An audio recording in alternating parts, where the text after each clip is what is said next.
Good day, I'm Stephen McHugh, and this is your JIS News for Friday, December 21. Jamaica and Cuba have signed an agreement extending their technical cooperation on healthcare for another 6 months. The bilateral agreement, first signed in 2009, provides for the establishment of an ophthalmology center to treat Jamaican and other Caribbean nationals with eye conditions. In December 2015, an agreement was signed by the governments to continue Cuba's support to Jamaica for a further 3 years, thus prolonging the program to the end of 2018. Health Minister Dr. Christopher Tufton says the newest 6-month extension provides the opportunity to ensure continuity in the provision of care.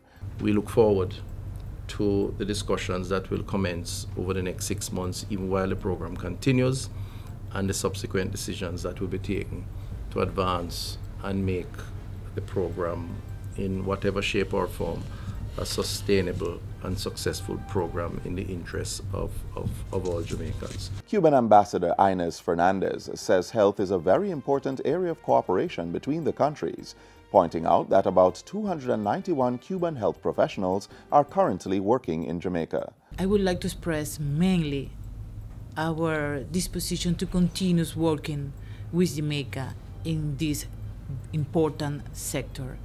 I think health is the most important, or what is among the most important human rights. A proposal to relocate the bus terminus at Parade downtown Kingston is part of plans to facilitate the establishment of a recreational area. Mayor Delroy Williams says the beautification of the area, which will be undertaken as part of the redevelopment of downtown Kingston, will complement the numerous historical buildings in the area. That will add value to the tourism product and will also increase commerce and will also add value to the rich history in the space. Some of the historical buildings downtown include Ward Theatre, Simon Boulevard Cultural Center, Coke Memorial Methodist Church, Kingston Parish Church, and the St. William Grant Park.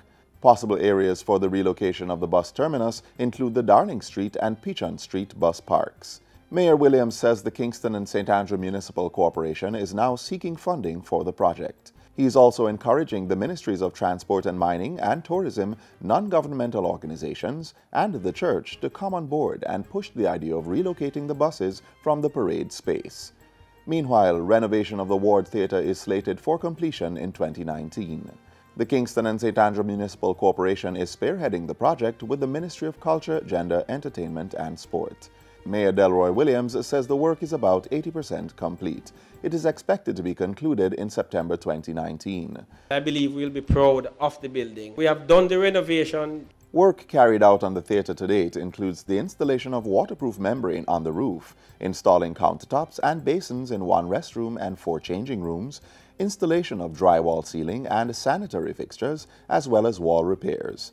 The historic building is a potential tourist attraction that can aid in transforming the nation's capital into a destination city for visitors. Public schools across the island can now purchase bananas for $5 per pound for their school feeding program. Local banana producer JP Tropical Foods launched the initiative recently under its JP St. Mary's Heritage Project.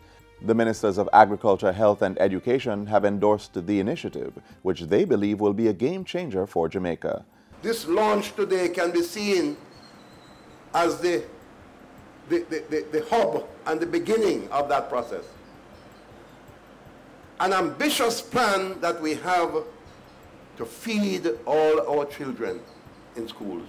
The health minister says the JP St. Mary's Heritage Project will help to reduce the obesity levels in schools and enable students to eat healthier alternatives. We've been taking some steps in conjunction with the ministry in terms of a nutrition policy, encouraging our kids to eat more fruits, vegetables, more fresh produce. This heritage project, with the introduction of the bananas being made available, to our minds would be a great addition, or it's going to be a great addition to that process. 56 tourism workers representing almost every aspect of the industry were honored at a gala dinner at the Montego Bay Convention Center on the weekend. The recipients of the Golden Tourism Day Awards received trophies, citations, and other tokens of appreciation for their years of service. Tourism Minister Edmund Bartlett says the industry will continue to pride itself on service excellence. The idea, of course, of having an event like this was born out of a realization that tourism has, over the last 50 years, evolved into the most important industry in the world today. And many of you would not have known or even realized what you had been putting yourself to and the task that you were assigned. The recipients' years of service ranged from 50 to 67 years, a combined total of 3,025 years. And finally, wards of the state housed at the Mount Olivet Home for Boys in Manchester were recently given a Christmas treat. Led by the Jamaica Information Service, several corporate entities visited the home, interacted, and brought good cheer to the boys. They were also presented with donations from the agency and other sponsor companies, including Ping's Fabrics, Heart Trust NTA's Boys Town Vocational Training Center, Caribbean Broilers, Rainforest Seafood, Fontana Pharmacy, and Wisinco through the Why Be Afraid Foundation. The Jamaica Urban Transit Company also sponsored the event. Well, we just want to encourage the boys today, as we have stuck with you these 9 years. We want you to know how much we love you, we care about you, and we want the best for you. The JIS's CEO says that in the coming year, the company has big plans to mark the 10th anniversary of its partnership with the home. Director of the facility, Patrick Newman, says the partnership is bearing fruit as several of the wards are performing outstandingly in academics and taking up leadership roles in their respective schools.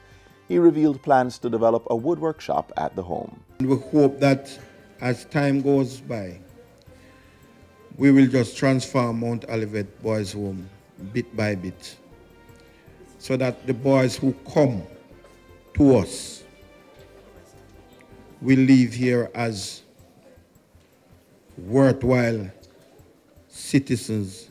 And that's it for JIS News Today. I'm Stephen McHugh. Thanks for watching.